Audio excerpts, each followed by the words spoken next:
A very good morning to all of you. I am Dr. Ranjita and you all are welcome to StudyIQ. आज के इस lecture में हम लोग पढ़ने जा रहे हैं क्लास 12 बायोलॉजी NCERT के चैप्टर नंबर 11 के बारे में। तो इस चैप्टर में हम लोग पढ़ रहे हैं biotechnological principles and processes. So let's start. अगर आपका कोई स्पेसिफिक सवाल है तो आप मुझे इस ईमेल एड्रेस पर मेल कर सकते हैं। ये मेरा इंस्टाग्राम लिंक है और ये मेरे टेलीग्राम चैनल का लिंक आपको दिया गया है। इस टेलीग्राम चैनल पर आपको मेरे सभी लेक्चर्स के PDF मिल जाएंगे जिनको आप रिवीजन पर्पस के लिए डाउनलोड कर सकते हैं। इस चैप्टर में हम सबसे पहले कुछ बेसिक समझने की कोशिश करेंगे कि बायोटेक्नोलॉजी होती क्या है। वैसे तो biotechnology is a very advanced field, तो हम बहुत ज़्यादा मैं ट्राई करूँगी कि आपको मैं आसान भाषा में समझाने की कोशिश करूँ। बहुत ज़्यादा डिटेल्स में हम नहीं जाएंगे, लेकिन हम एक बेसिक डिटेल समझने की कोशिश करेंगे कि बायोटेक्नोलॉजी होती क्या और ये काम कैसे करती है। उसके बाद आपकी अंडरस्टैंडिंग के ऊपर डिपेंड करता है कि आप उसको कितना अच्छे से अंडरस्टैंड कर पाते हैं। अगर आपने बेसिक चैप्टर्स पढ़े हैं, अगर आपको पता है DNA क्या होता है, RNA क्या होता है, सेल में ये कहाँ पे प्रेजेंट होता है, तो आप इस चैप्टर को समझ पाएंगे। अदरवाइज थोड़ा सा डिफिकल्ट हो सकता है। तो अगर हम बात करते हैं बायोटेक्नोलॉजी की, तो बायोटेक्नोलॉजी क्या होती है? तो बायोटेक्नोलॉजी का मतलब है, बायो मीन्स लिविंग और टेक्नोलॉजी का मतलब टेक्नोलॉजी आप जानते हैं।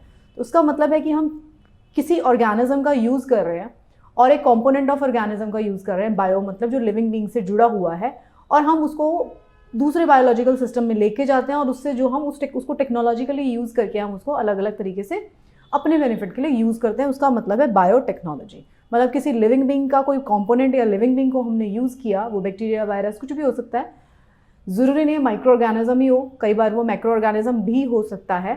तो हमने उसके कंपोनेंट्स को लेके अपने यूज़ के लिए हमने उसको यूज़ कर लिया, दैट इज़ कॉल्ड बायोटेक्नोलॉजी। अगर हम आसान शब्दों में बात करते हैं तो बायोटेक्नोलॉजी का मतलब ये होता है।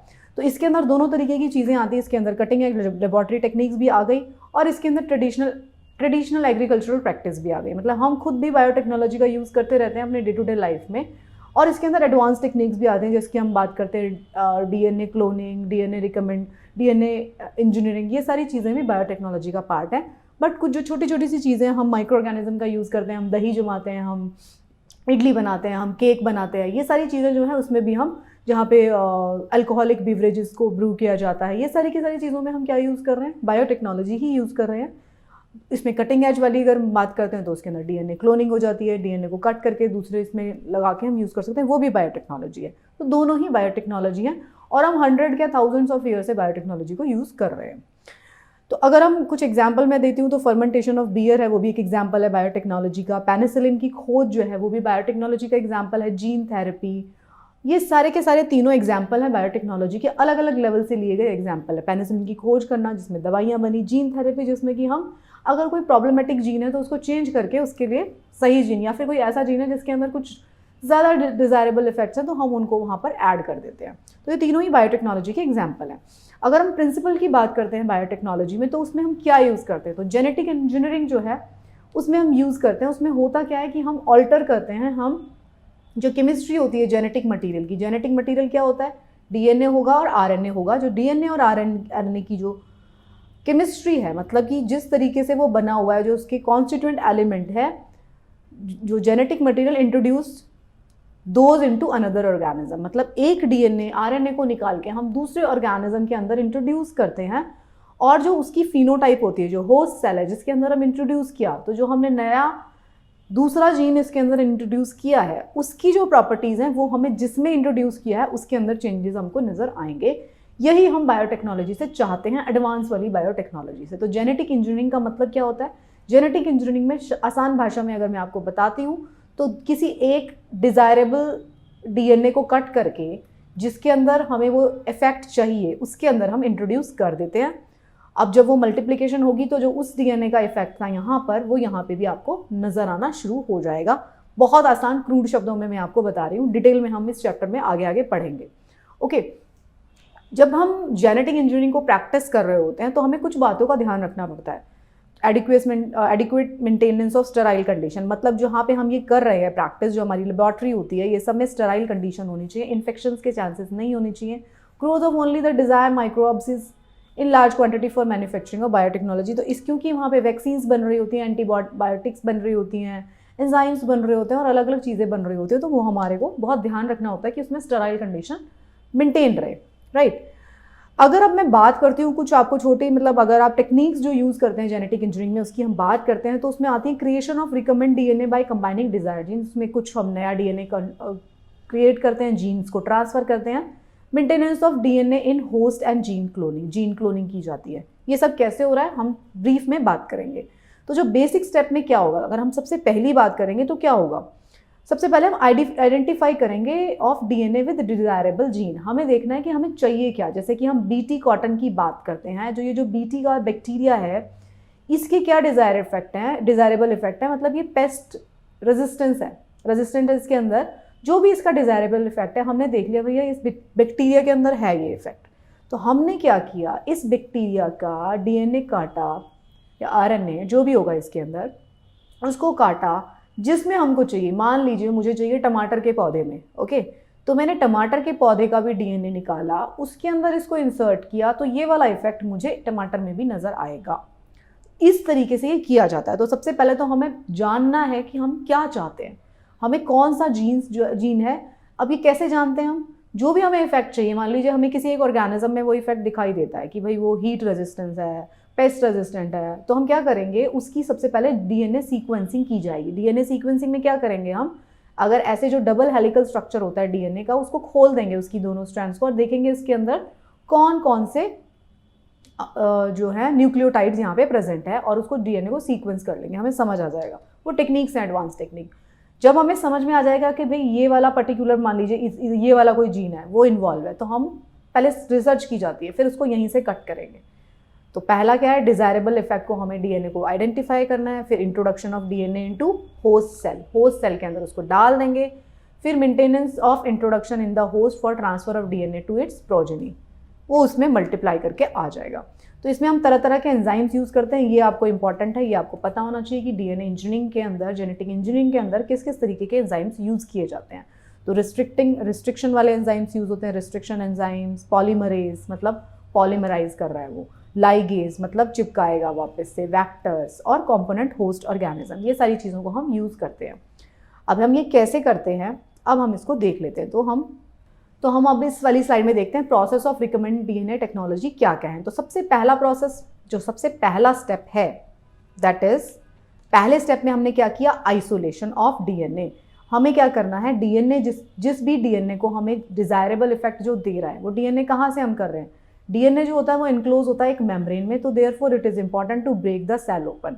तो DNA along with several other macromolecules, उसको हम आइसोलेट कर लेंगे। जो भी बैक्टीरिया से, किसी भी ऑर्गेनिज्म से अगर हमें उसका डिजायरेबल इफेक्ट चाहिए हमें किसी दूसरी जगह पर, तो हम पहले उसको आइसोलेट करेंगे उसके डीएनए को। तो उसके डीएनए को आइसोलेट करने के लिए हमें सेलुलेज, लाइजोजाइम, इस तरीके के बैक्टीरिया एंजाइम्स का यूज़ करना पड़ेगा। डायग्राम से आपको अच्छे से समझ में आएगा। पहले तो हमने उसका डीएनए आइसोलेट कर लिया, अब हम क्या करेंगे, कटिंग करेंगे डीएनए की एट अ स्पेसिफिक लोकेशन। जो लोकेशन पे मैंने बोला डीएनए सीक्वेंसिंग से हमें पता चलेगा कि मान लीजिए ये वाला जो ये यहाँ से लेके यहाँ तक का जो न्यूक्लियोटाइड है, ये रिस्पॉन्सिबल है किस चीज़ के लिए, जो हमें डिजायरेबल इफेक्ट चाहिए। फॉर एग्जाम्पल बहुत मीठा होना चाहिए, तो ये डिजायरेबल इफेक्ट मान लीजिए यहाँ पे मौजूद है, उस वाले जीन्स की वजह से हो रहा है।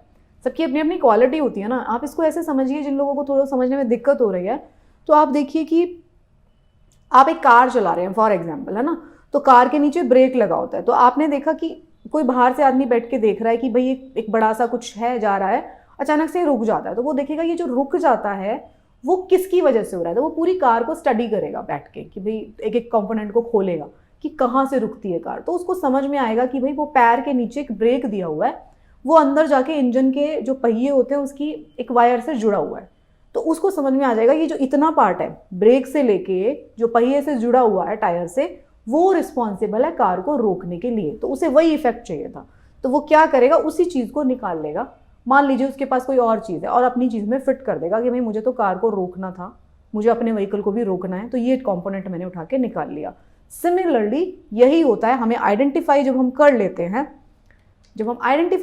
कोई डिजायर्ड इफेक्ट, हमें ये चाहिए, हमने सीक्वेंसिंग से आइडेंटिफाई कर लिया भाई इतने पोर्शन में है, हमें समझ में आ गया, तो हम उतने ही पोर्शन की कटिंग करते हैं हमें, क्योंकि भाई अगर एक ब्रेक लगाने वाला इफेक्ट चाहिए तो हम उतना ही इफेक्ट वाला निकालेंगे। हो सकता है कार में तो बहुत सारी चीज़ें हैं, कार में हॉर्न भी है, उसमें सीटें, हम सीटें निकाल के थोड़ी ना लेकर आएंगे, क्योंकि हमें तो सिर्फ सीटें तो हमारे पास ऑलरेडी हैं, दूसरे व्हीकल में, हमें सिर्फ ब्रेक सिस्टम चाहिए उसका।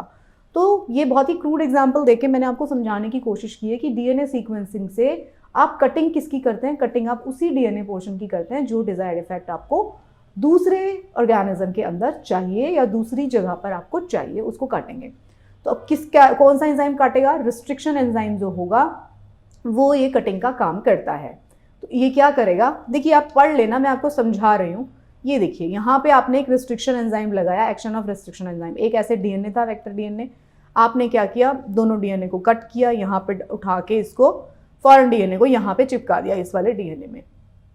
अब क्या करेंगे, ये डीएनए अब मल्टीप्लाई होना शुरू हो जाएगा, या स्टिकी एंड होगा, तो इधर से काट के इधर आपने उसको चिपका देते हैं।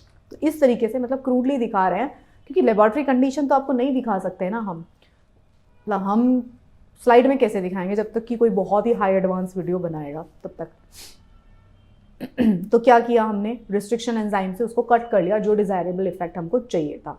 तो जब progression of restriction enzyme digestion is check by, ये आप पढ़ लीजिए, इसमें ज़्यादा कुछ लर्न करने की आपको ज़रूरत नहीं है। जिस स्लाइड को आपको लर्न करना था वो ये थी, इसको मैंने आपको बता दिया था, इसको आपको याद रखना है। अब आपको टेक्निक्स में समझा रही हूँ, आपके इस हेड में क्लियर होना चाहिए हो क्या रहा है। जब आपको ये क्लियर हो जाएगा आपके हेड में कि ये क्या हो रहा है, तो आप समझ जाएंगे, कोई भी क्वेश्चन आएगा सामने आप उसको कोरिलेट कर पाएंगे कि भाई ये क्या हो रहा है, ये क्या सवाल पूछने की कोशिश करता है, राइट। फिर जो रिकमेंड डीएनए टेक्नोलॉजी है जो कट हुआ है, व्हेन रिमूव्ड और cut by the same restriction enzyme, it results in the DNA fragment possess same kind of sticky ends. तो जो sticky ends होते हैं, and these fragments are joined by DNA ligase. आपने जहाँ से कट किया तो जो sticky ends बचे वो DNA ligase से उसको हम जोड़ देंगे। पहले restriction से कट करेंगे, फिर ligase से जोड़ देंगे, ठीक है। तो दोनों एंजाइम काम करेंगे, DNA fragments जो होंगे join at sticky ends, यहाँ पे ligase से उसको जुड़ जाएगा। पहले कट किससे हुआ था, restriction enzyme से। तो दो एंजाइम काम कर रहे हैं।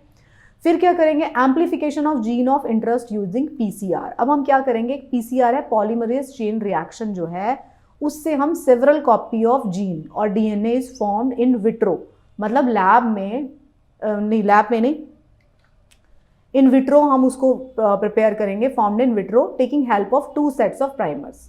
हमने एंजाइम फर्दर यूज करेंगे और उसको पॉलीमरेज चेन रिएक्शन से उसको मल्टीप्लीकेशन में हम डाल देंगे। तो इससे क्या होगा, the enzyme with nucleotide extend the primer providing in a reaction, और उससे क्या होगा, repeated occurrence of this DNA replication result in the amplification of the segment DNA two billion times. तो ये जो पॉलीमरेज पीसीआर जो एंजाइम होगा वो उस पर्टिकुलर जीन को जो हमको चाहिए था उसको मल्टीप्लाई कर देगा। फिर हम क्या करेंगे, इसको insertion of recombinant DNA into host cell. देखो पीसीआर वाला जो काम है ना, ये तो हो रहा है लेबोरेटरी में। लेबोरेटरी में हमने इसको मल्टीप्लाई कर दिया।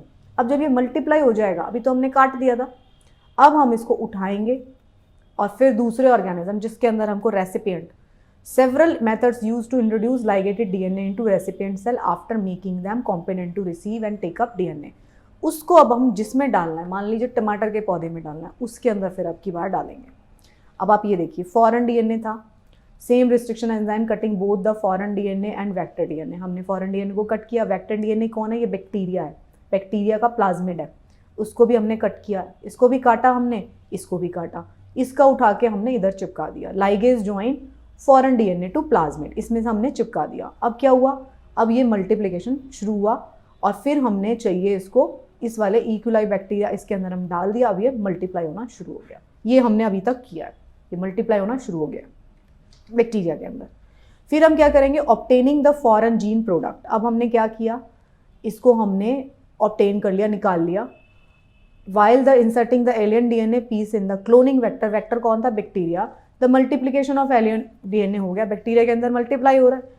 इन almost all the recombinant technologies the main objective is to produce desirable protein and therefore it is important to express recombinant DNA. तो जो फॉरेन जीन होगा इज एक्सप्रेस अंदर एप्रोप्रिएट कंडीशन। हमने उसको बैक्टीरिया के अंदर इंसर्ट कर दिया था, बैक्टीरिया मल्टीप्लाई हो रहा था, उसके साथ साथ वो डीएनए भी मल्टीप्लाई हो रहा था। फिर हम क्या करते हैं, डाउन स्ट्रीमिंग प्रोसेस करते हैं। After biosynthetic stage the product is subjected to through a series of processes like separation and purification. फिर उसको हम करते हैं, these products are prepared with suitable preservation. ये सारा डिटेल लिखा हुआ है, आपको समझ में आए तो पढ़ लीजिए और इस डायग्राम से आपको समझ में आएगा। देखिए सबसे पहले हमने क्या किया, construction of a recommended DNA molecule, vector लिया, फ्रेगमेंटेड डीएनए लिया, इसके बीच में हमने चिपका दिया इसको। अब क्या हो गया, ये जो है हमने इसको डाल दिया इसमें, ये बैक्टीरिया का सेल था तो transport into the host cell, हमने इसको डाल के ये जो बैक्टीरियम था ये क्या किया, मल्टीप्लिकेशन हो रहा है इसके अंदर, multiplication of DNA, recommend DNA molecule, यहाँ पे मल्टीप्लाइजेशन हो गया। Bacterium carrying recommended DNA molecule जो पहले से यहाँ पे कैरी कर रहा था उसका मल्टीप्लिकेशन शुरू हो गया, फिर डिवीजन हो गई सेल की, उसने फिर फर्दर मल्टीप्लाई करना शुरू कर दिया और numerous cell division resulting into a clone. अब हमारे पास बहुत सारी बैक्टीरिया की कॉलोनी बन गई जिसके अंदर वो वाला डिजायर डीएनए मल्टीप्लाई हो चुका है जो हमको चाहिए था। अब हम इसमें से इसको एक्सट्रैक्ट कर लेंगे, राइट। इस तरीके से ये होता है। तो ये था पूरा का पूरा डीएनए क्लोनिंग इसको कहा जाता है। तो ये पूरा बायोटेक्नोलॉजी का प्रोसेस था। बहुत ज़्यादा डिटेल में ना ले जाके मैंने आपको आसान भाषा में समझाने की कोशिश की है। इस डायग्राम से आपको अच्छे से समझ में आ गया होगा। ये वाले डायग्राम से पहला स्टेप क्या होता है, हमने एक डिज़ायर डीएनए जो था ये वाला, फर्स्ट स्टेप में क्या हुआ था, हमने जो डिज़ायर डीएनए था आरएनए था हमने उसको सबसे पहले किससे, रिस्ट्रिक्शन एंजाइम से कट कर लिया और इसको भी हमने रिस्ट्रिक्शन एंजाइम से कट कर लिया। वेक्टर है ये, प्लाज्मिड डीएनए, इसको हमने चिपका दिया यहाँ पे, ये इसका प्लाज्मिड है बैक्टीरिया का, इसको चिपका दिया। जैसे ही आपने यहाँ पे लाइगेज से इसको चिपका दिया, यहाँ पे रिस्ट्रिक्शन एंजाइम यूज़ किया, यहाँ पे हमने लाइगेज एंजाइम यूज़ करके इसको चिपका दिया। फिर सेकेंड स्टेप में हमने क्या किया, जो ट्रांसपोर्ट किया हमने इसको बैक्टीरिया के अंदर, और बैक्टीरिया के अंदर आप जैसे ही इसको डालेंगे ट्रांसपोर्ट इनटू होस्ट सेल, तो इसका मल्टीप्लिकेशन शुरू हो जाएगा बैक्टीरिया के अंदर। अब बैक्टीरिया के अंदर मल्टीप्लिकेशन शुरू हो जाएगा, फिर हम इसको डाल देंगे होस्ट सेल के अंदर, इसका भी मतलब ये भी डिवाइड होना शुरू हो जाएगा बैक्टीरिया भी। तो जो बैक्टीरिया डिवाइड होगा ये पेट्री डिश में हो रहा है, यहाँ तक तो लैब में चलता है। फिर इसकी हमको मल्टीपल कॉपीज़ मिल जाएंगी और हम इसको एक्सट्रैक्ट कर लेंगे और हम इसको अपनी डिज़ायर जगह पर यूज़ करेंगे। So this is how it is done in आसान भाषा। मैं ये भी नहीं कहूँगी कि मैंने आपको बहुत ज़्यादा डिटेल्स बताए हैं, नहीं बता सकती मैं आपको डिटेल एक क्लास के अंदर, क्योंकि इसको समझना बायोटेक्नोलॉजी के ऊपर लोग अपनी पूरी की पूरी पीजी करते हैं। आप समझिए, वो रिसर्च में जाते हैं, वो साइंटिस्ट हैं, वो इस पे काम करते हैं। तो हमने इसको सिर्फ आसान भाषा में समझने की कोशिश की है कि सब कुछ हो किसे रहा है। सो आई होप आपको ये समझ में आया होगा चैप्टर, एंड आप इससे जुड़े हुए जो कॉन्सेप्ट्स है उसको आप कोरिलेट कर पाएंगे और कोशिश करेंगे क्वेश्चंस को सॉल्व करने का। इससे जुड़े हुए जो क्वेश्चंस आते हैं बायोटेक्नोलॉजी से जुड़े हुए, उनको मुश्किल इसलिए कहा जाता है क्योंकि वो आपको मुश्किल प्रतीत होते हैं। मतलब आप उनकी जो वो पढ़ेंगे लाइक स्टेटमेंट, आपको बहुत मुश्किल समझ लगेगी। डीएनए पॉलीमरेज, डीएनए लाइगेज, आपको यही समझ में नहीं आएगा ये क्या लिखा हुआ है, उसकी टर्मिनोलॉजी मुश्किल होती है। आप अगर उसको समझ गए क्वेश्चन को, टर्मिनोलॉजी को, तो वो क्वेश्चंस बहुत स्ट्रेट क्वेश्चन होते हैं, again I will say, but उनको सॉल्व सिर्फ वही कर पाता है जिसको वो टर्मिनोलॉजी समझ में आती है। अदरवाइज वो डिफ़िकल्ट क्वेश्चन नहीं होते। जो सबसे डिफ़िकल्ट क्वेश्चंस बनते हैं वो सबसे आसान टॉपिक से बनते हैं, अगेन आई एम सेइंग। और सबसे आसान टॉपिक जिनको सारी दुनिया पढ़ रही है, for example polity, for example history, उनसे सबसे मुश्किल क्वेश्चन पूछे जाते हैं। मतलब ऐसे क्वेश्चन पूछे जाएंगे आप सोचते रहोगे भाई किस किताब में लिखा हुआ है कि सो एंड सो राजा जो था वो so and so art practice करता था, आप सोचते रहोगे करता था कि नहीं करता था। मतलब तो ये मुश्किल हो गया क्वेश्चन। या पॉलिटी का इंटरप्रिटेशन तरह तरह से, क्योंकि वो बहुत ज़्यादा पढ़ा जा रहा है। बायोटेक्नोलॉजी क्योंकि बहुत कम लोग हैं, बहुत कम लोग आपके कंपटीशन में हो वो क्वेश्चन सॉल्व करने के लिए, तो आसान क्वेश्चन हो जाए। So thank you so much, पढ़ते रहिए and best of luck for your preparation.